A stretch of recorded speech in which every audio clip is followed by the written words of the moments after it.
Okay, welcome back to the channel, guys.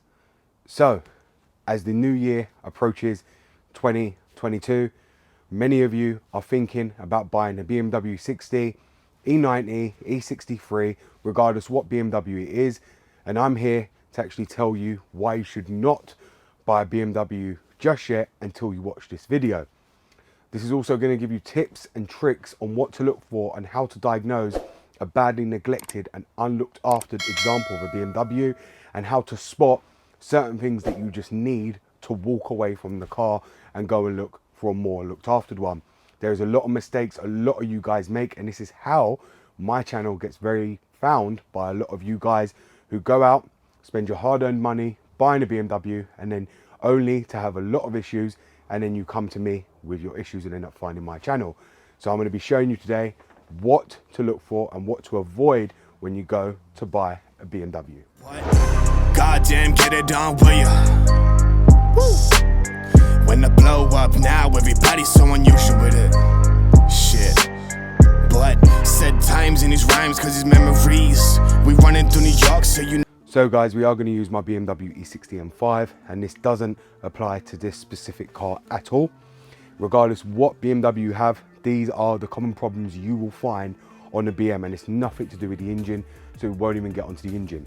Now, when you go to buy a BMW, especially the E-Series range, you need to be careful of these things. The first one is up here. Now up here, this is where the ECU box lives underneath here. Now, many of you especially come to my channel with the E-Box fan codes.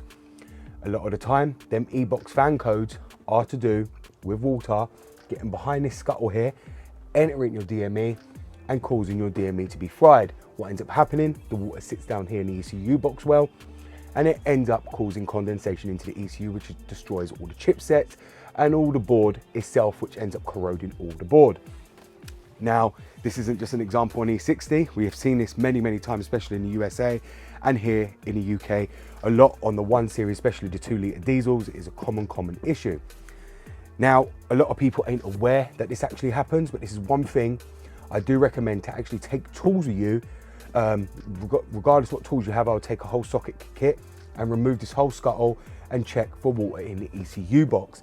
Now, a lot of dealers will tell you, oh, they weren't aware of it when you go to buy it. A lot of them will tell you they were none the wiser. But trust me, this is the first point I will check, because the ECUs are very, very expensive.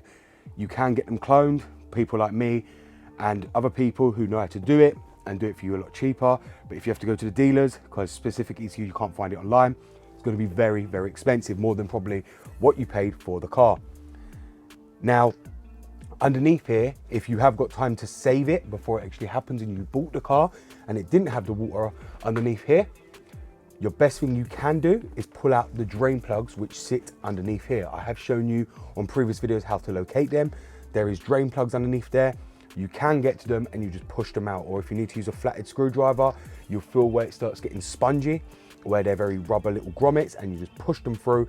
That way the water can literally just drain straight down and get out of the ECU box. But it might be too late and this ECU might already be gone, and if that's the case, you've got no chance of saving it. Now the next one, now this does apply to the E60s and the E90s. This is one you have to be careful with. When you jump start the car, and if you go to buy a BMW and it has a flat battery, be warned, that's already a concern. You want to know why the battery is being drained, because there's a lot of things that can actually drain the battery on the E60s. Now, a lot of people, instead of using these terminals, which a lot of people will tell you these are just for the programming, to use to program the car, they're completely wrong. These are not. These are actually used to jump the car. Now, what a lot of people do, and you probably see a lot of E90s come up, a lot of E90s, E60s come up for sale with this particular issue where their car's getting no crank, no start, or they've got no lights, front or back, or any ignition lights turned on. And that's purely because a lot of people don't jump them from these terminals. They end up jumping it from the battery in the boot, which ends up actually frying the FRM. Now, when the FRM is fried, the footwell electronics module is responsible for all your lights on the car, so everything on the body. The FRM also stores the mileage and the VIN, which connects to the E90. So if that goes out, you will end up with a no crank, no start.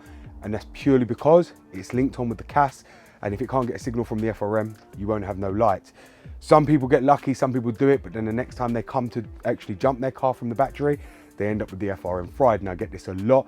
It's a common problem, especially on my channel, for people making this mistake. Now, I do advise you, if the battery is dead, to jump it from this terminal only. Majority of the time, you can go and buy a car.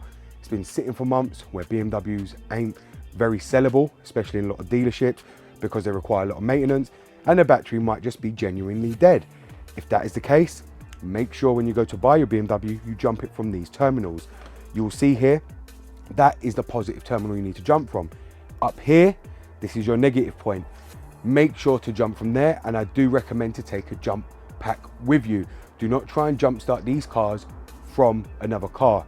And the reason for that is purely simple. When you jumpstart from jump leads from another car, for example, that person is either revving the engine. You've also got the alternator, which is converting AC to DC current, which is then transmitted to the whole car. Now, when you actually do that, what that ends up doing is actually sending too much power flow to the actual car, which then in turn ends up frying the modules. Yes, your car will start, but you'll probably recognize as soon as your car is started, you are left with a load of fault codes and something has been fried and not working. A lot of people straight away will jump to the fuses. The fuses are the less culprit here when you jumpstart the car wrongfully. The most common culprit is usually, especially on E90s, is the FRM module, or it can be your JBBE module. There's two modules on that car that run the electronics, and usually they are the two culprits. So do bear that in mind, that not to jump it from another car, because the way BMW have these set out is these cables right here are joined to the starter motor, which are linked to the battery. Now these in turn monitor the amount of voltage you're actually putting through, especially when you jump start, that then the IBS receives a signal to not end up frying the modules in the car. Now when you jump it from the battery, it's actually vice versa. You jump it through the battery, it will run through the IBS the wrong way round and come up this way, so you'll have the current coming this way towards the car. That's not the way you want it. You need to go through here, where the DME and the IBS both work out the current going through, so they can deliver the right amount of power to every module, so you do not fry it. This is why these terminals as well are used for programming, because the DME and the IBS can actually monitor what's actually coming through all the modules. From the rear, you can't do that, and that is how many people damage their BMWs straight away as soon as they jump start it. So guys, you get in the car to come and buy your BMW E60. They give you the key to test it all out. You go to put the key in the ignition, only to find you've then got the yellow steering lock light. Now, what does that mean? The yellow steering lock light usually means that the steering lock counter needs to be reset because it's reaching its cycle. Now, the red one means it's fully gone past the cycle and it's gone fully locked. Now, you can unlock it, but there's usually two things that actually cause that, and be aware of this. The first one, if it's yellow, it means that there's a problem with the ELV itself, usually due to heat and it's sticking. In hot countries where too much heat's getting in the car, the ELV, the grease on it, on the cog itself, is not freeing properly. If it's red, it usually means where someone has been trying to crank this car up too much and it's not starting, where it's just cranking and cranking and cranking, which usually means an EWS has been triggered, which means immobilize has been triggered. If that's the case, it's not a simple fix, and you will have to have the correct software to re-enable the car completely. Now with Impa, you can relink the EWS to all the modules again, but it's not very straightforward, and most of the time it will not work. If you get in the car and see that, my best advice is to leave the car and go and find another one. It's very, very important you do that, because any steering lock light means there's been either some kind of tampering, or it could just be that ELV is stuck or jammed. Now there is a way to remove it completely, but to make this car function correctly, I believe the ELV is needed, and it's something that's a security feature on the BM. So therefore, if you do have issues, please be aware of that, because that's another one I get a lot of you message me for. Your ELV light is on and you don't know how to get rid of it. That is the main cause of that issue. So here is another one that a lot of you need to check for. And this one's especially if you're buying anything from 2003 to 2005. In the boot, you will go to open it. Now, in the rear of the trunk area, this is where you want to be extremely careful. And that's because inside here, this is where water likes to confine itself. Now, many of you probably ain't seen my videos, or you're newly subscribed to me, you won't know what I mean. But if you go to lift up this panel right here, as you will see in the M5, the battery lives in here. Because the battery lives in that area over there, this area is prone to water on the older E61s and E60s. Now this wasn't such a common problem on the E90s, but on the E60 this was a big problem. Because not only does modules live down there, so you've got, for instance, your parking sensor module, your MPM module, your ride height module, you had a lot of them sitting down here. BMW didn't think this through, and obviously water, as it got through the boot, it ran down the drains into the boot well. Now, if your module gets soaked, especially the Micropower module, that's responsible for all your central electronics along the car. So your iDrive, all your center control lights, your IHKA, everything to do with all the electronics on the car. That's there to distribute, to turn the car's power off and turn the car's power on. Micropower module is basically what is responsible for the sleep cycle on the car. Now, if that goes wrong, your iDrive and everything else will become temperamental. Your screen will start blacking out. Your iDrive itself will not work. It will start overheating. And a lot of people fail to locate this. Now, a lot of people do message me all the time, ask me how to locate this. If you have an 06 and up, you will not have this module in the boot. Yes, you will have the parking sensor module and maybe another one. I'm not too sure. It depends on your spec. But you will no longer have the MPM module. That was moved into the KGM after 06. Now on their BMW 60 M5s, they never actually put an MPM module. It was only on the other models itself. On the 60 M5s, they always had the KGM module, which makes them more reliable on the electronics than the older E60s. Now that's something you have to be aware of, and it's something I do recommend you actually check to make sure there's no water in the rear of the trunk. And this can be E60, E90, E70, E63. Do make sure to check that, because it is known that water ingress gets inside here. Now, as we're in the boot area, you can probably see this red cable right running under here. Now, the red cable itself was under recall by BMW. This is another common issue that, if rectified, you can actually sort out a lot of your electronic early. So this cable here ends up connecting to the underneath of the floor itself. And there is like a plastic casing with a bolt that holds this cable intact. Now what ends up happening, obviously, as winter comes, as rain comes, you end up with a lot of corrosion underneath the car.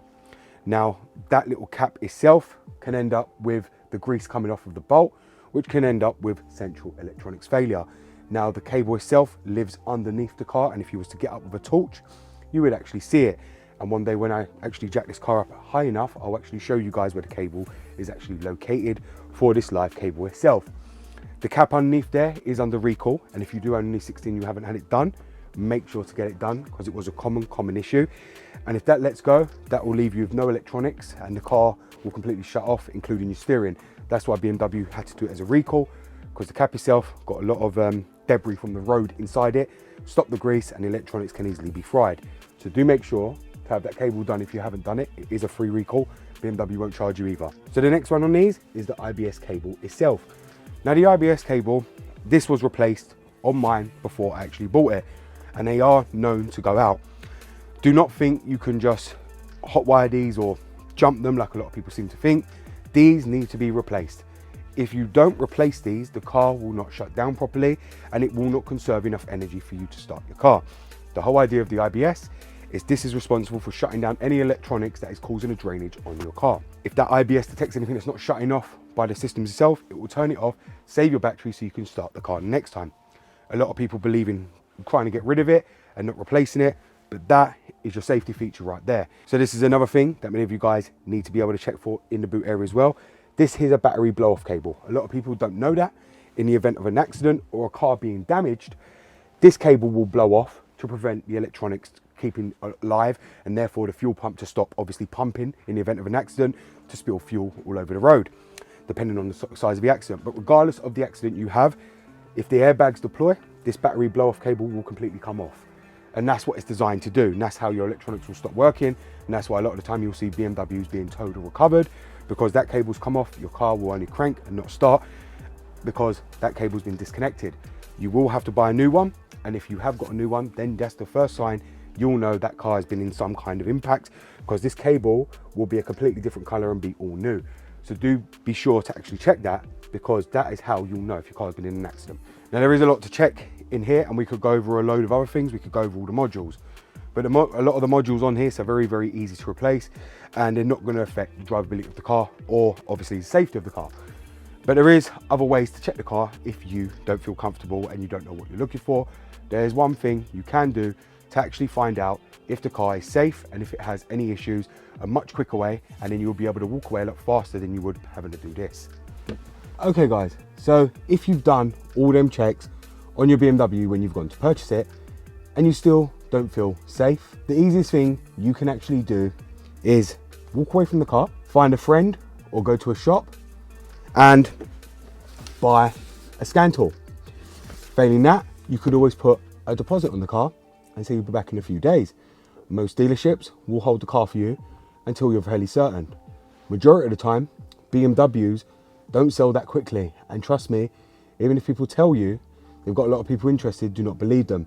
Because if the car, you can't be sure in yourself that it's fine, that's how the other people will be as well, and therefore it won't sell. Now, this kind of scan tool is very, very cheap, very easy to source, and it's just like the Autel, runs exactly like the Autel system. This is the one I carry with me everywhere. This has become my go-to scan tool for a reason. It's easy, it's portable, it's light, and it's tiny, but it's very, very powerful. Now I'm going to show you, when you go to buy a car, what things you can actually do and what the things you need to do on the scan tool while you're there to be able to pull up any kind of fault codes. And that's what I'm going to show you right now. Now we've got the Autel plugged in, I'm just loading it all up, as you'll see right there. And I'm going to be showing you what things you can actually do on this and what you need to check for on a scan tool. I do recommend taking a scan tool, and the reason I'm using this scan tool in this video is because the majority of you will have an Autel system. Now bearing in mind it does say AutoFix, and it is a really, really good scan tool. And I will link this in the description below for you guys to go and purchase it if you feel you want to. The reason I like it is because it's slim, compact, yet very, very powerful, and got every feature you're ever going to need to be able to do your cars and diagnose them correctly. The layout is very nice, everything is very nice, very snappy, very easy to use. Now we're just going to go into diagnostics. Now bearing in mind this is an M5, but it's going to be the same regardless of the car you actually scan. So you can, choose to do automatic VIN, which will just do auto detect. And if you do auto detect, it will scan and auto detect the vehicle. Now when it auto detects it, it will tell me what car it is and then just load it up without the need of me having to search what car it is. This is one thing I do like about this scan tool, that it actually does that. A lot of them don't offer that. And that is very, very important, and I'll tell you why. With auto detect, it will tell you the exact VIN of the car, which you can match on the windscreen, which is usually printed on the windscreen. A lot of people, when they clone ECUs or change an ECU, they won't change the VIN, which then shows you how the car has been manipulated and if it's had any issues previous. Because what a lot of people do is they try and fix the car, get rid of it, and then don't go back to BM. You'll see here it's loading, and you can see there it's already found my VIN for my car automatically without me doing anything. So we'll just click OK, and it will tell you the car, and it will see if the VIN number is absolutely correct. Now, if it's meant to be correct, it will show right there. Then we'll just click yes, and we can see there it's going to establish the vehicle communication. Now, taking one of these also, when you go to purchase a BM, will also show the person you're not a person to mess about with. You know your stuff, and you're not just going to buy it like they expect a lot of people to. Please remember, a lot of people that buy these cars are traders, they take them in Part X. They don't repair the issues unless it's some serious issue where the person's going to notice, for instance, the engine's blown or something like that. But they won't repair small little things. They'll sell it to you as perfect and let you deal with it. That's how a lot of them are. So it's best to take a scan tool so they can't trick you or lie to you. You can see we're reading all the control units on the car. And once that's read, it will load up everything we need to do. Now this is one of the reasons I do like the scan tool, because you can see I can hold it with one hand. Then what it will do, it will give us all the options we need. So obviously when you're checking the car, first thing you're going to want to click is diagnosis, and you're going to want to click auto scan. Now what this will do, this will now show any fault codes on the car. If you'll see there, we'll see all the faults that will come up if there's any, and you'll see that's what you need to happen. Now if there is any faults, you'll have the ones you need to be careful of are ones more in the CAS and the other modules, not so much the DME, but on the DME you want to be careful for no communication faults. Any no communication faults that you see on the DME will be that the DME has either water damage or something is completely wrong. The CAS module you need to be aware of is EWF tampering, Anything to do with EWS tampering means this car has had an immobilizer issue, which has been sorted, and therefore you could end up picking up the pieces for that when it next decides to immobilize itself on you. Now, as you can see, all my electronics have been scanned and we've passed the codes with no problem. Now, you just need to be careful here what you actually look for when actually buying the car on the scanner itself. Now, you can select different control units itself. You can see right here, and I'm just going to select drive, DME, engine, motor, electronics, and we can do live data, active test. Now, in active test, I do recommend you guys to go in because you'll be able to see everything there, and you'll be able to see and make sure everything's functioning as intended on the ECU. If one of them things do not function, then you know you've got a problem with the ECU itself. So we're going to go into service here, and then what we're going to go ahead and do is we're going to click powertrain, CAS, and then you're going to see right here we've got reset starter lock, reset interval electronic steering lock. Now this is the codes a lot of you will see. Now if the dealer tries and tells you that the steering lock is on and you can't start the car so you can't hear it, take this scan tool with you, reset the starter lock and be able to turn the car. That way you know if the car is actually going to start. Do not let dealers try and trick you, because a lot of dealers as well, what they will do is disable the ELV or cut the wires on it so you can't start the car to hear the engine to find any issues. So what you do is take a scan tool with you, see if it communicates, reset it so you can get the car to start. A lot of dealers ain't going to be aware, or anyone you go to buy the car from, that you're going to take a scanner with you and that you'll be able to do that. So do make sure you actually do that, because it's very, very critical that you get that engine started.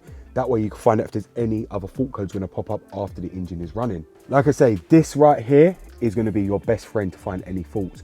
You'll then be able to tell if there's any sleep problems with the car, any battery drains, any problems with the DME, any kind of water damage, any kind of problems will flag up on this. This is your best friend when going to view a BMW. You need your eyes, your ears, and you need a scan tool. You really do need a scan tool, because what you can be doing is running live data on the car while actually looking around the engine bay. And that's what I like to do. I test everything on the cars when I go to buy them with my scan tool while looking and hearing under the engine bay and checking everywhere else. And I can actuate everything on the scan tool. So if I want the boot to open, I can just press it and open it. If I want the doors to lock, I can do it. And I can check everything in situation, all the indicators, everything. And it does take me about 5 to 10 minutes. So I do ask the seller to leave me alone while I do all my tests. And then that's how I avoid buying cars that have got big issues, just with using a scan tool and using my eyes and ears to diagnose and listen to everything on that car. So there you have it, guys. That's how simple it is to go ahead and buy a BMW just with the know-how and the right tool. Now that doesn't mean every BMW is going to be perfect. That does not mean every BMW is going to be bad either. But it's just about you and understanding how to look for one and not being conned or tricked into these expensive problems that can end up in worse problems, or your car not starting fully and the car needing to be scrapped. Now, I do know I say it, BMW is very, very cheap to maintain. Yes, it is. But buying a bad example is obviously going to cost a lot of money to get on the road. And that is where the expense comes from. And that's where a lot of people struggle to get these on the road and then want to get rid of them and class them as expensive and junk, because they bought something that they didn't know how to fix. They've tried to throw everything together like cowboys with super glue, you name it, trying to get the car to run, and it just wouldn't run. These cars are very complicated, and the best advice I can give you is go with a scan tool to not get into that stage in the first place, where you end up with a complicated car that you do not know how to repair or how to fix. These cars can end up becoming good cars providing you pick the correct one. When I go to buy cars, I know what I'm buying, I see it on the scanner, I know what the fault codes mean, what the issue is, and I know how I'm going to address it before I've even gave the guy the money. My best advice is, if there is codes, bring the person down, get them down so you can cover your cost for what the car is going to cost you to repair it. If you're doing it yourself, work out how much the part is, how much you can get it for, and then drop them as much as possible. Factor in your time and the parts cost, then you'll end up with a good car. Trust me, if you are not that clued up with the electronics and you don't like tinkering with computers or anything like that, my best advice is to try and stay clear from anything with electronics, because electronic issues can end up in bigger and bigger issues the more it's left unattended, and therefore it's going to cost you a lot more money to rectify the issue, and you'll be better off to have bought another car. Do not be fooled by cheap cars that come up. If they're cheap for a reason, and they will have a lot of issues. Do not be fooled to just go out and just buy that car, and especially without taking a scan tool. If it's cheap, it's definitely cheap for one reason, and one reason is being that there is something seriously gone on that car. And I do recommend take a scan tool, diagnose the issue properly and find the fault. A lot of the time, you know, certain things won't give fault codes, for instance, rod bearings and things like that, but you'll end up with other codes that then you can diagnose of what's going on there. You'll be able to get some kind of understanding of what's wrong with the engine just by the one code it's giving you. So do not be fooled and do not be tricked and easily led into buying these cars without actually doing your own research, and make sure you are left alone with the car to study the car yourself. You don't want someone telling you this has been done, this has been done, trying to take you away from the situation or the noises, because a lot of people will try and do that. They'll definitely try, especially on test drives, they're trying to have the music up to cover certain noises. So just be aware of all them things. So I hope this video is actually going to clear up, guys, why you need to be warned before buying a BMW in 2022. Thank you very much for watching, guys. It's BMW Dr. Dean here, and goodbye.